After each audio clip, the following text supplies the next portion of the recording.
Jynx's design is racist. If you disagree, this is for you. Merry Christmas. In its earliest incarnation, Jynx had blonde hair, a ball gown, pitch black skin, bright red lips, and a blank stare. When they published this card in America, they bleached its skin purple. But before that, they made holiday-themed merchandise. Ho ho ho. Jynx is the human shape Pokemon, but it is neither human nor a shape. It's just an it. Weak against itself and resistant to nothing. Its moves are double slap, which only hits twice 25% of the time, and meditate, something the creators of Jynx should have done before creating Jynx. The shade of its skin was made slightly lighter with every reprint, but its vacant expression and other questionable attributes still persist. In its most recent appearance in Pocket Monsters trading card game Pocket, Jynx has made it to its brightest shade of purple. But if you play Pocket Monsters Red on the Game Boy Pocket, Jynx can be as dark as possible.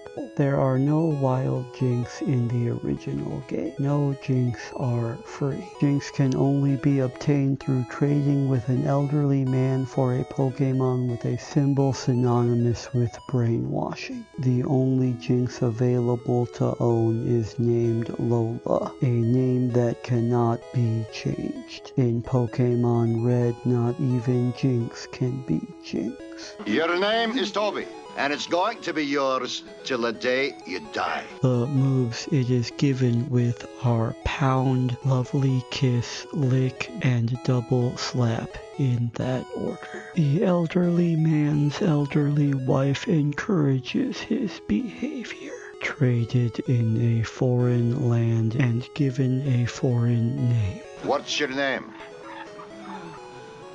Toby.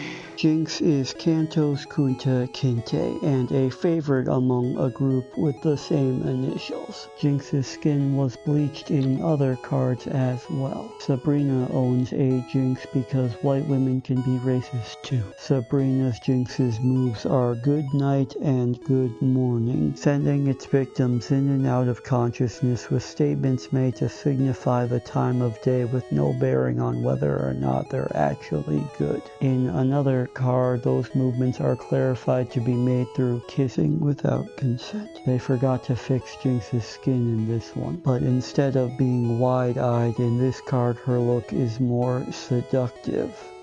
But the face returned in 2023 with Jynx's first full art card. In these two cards, Jynx is a water type, which Jynx isn't. Jynx has two types and neither of them are water. Jynx was introduced in the first generation, before darkness was its own type. Now darkness is its weakness. Jynx's first type is ice and its second type is psychic. But because the card game melted ice into water, Psychic was prioritized. Psychic Pokemon are most associated with the color purple. Jynx specifically is also associated with the color purple. Jynx's iceness is seen in episode 39 of Pokemon Holiday Hijinks, a banned episode that I still watch every year. Jynx's true home is the North Pole. That's why these exist. They've made slight changes, and Jynx still exists, mostly as a symbol for vague symbolism. Is it a reference to an obscure fantasy creature, or to a subculture that wasn't even well known till after it was created, or an homage to some of the most popular cartoon characters from when the creators were children? We can argue all day which of the racist and or sexist caricatures inspired Jynx. Feel free to leave your comment. But in the end, Pokemon is a zeitgeist itself, and what matters is what it has inspired.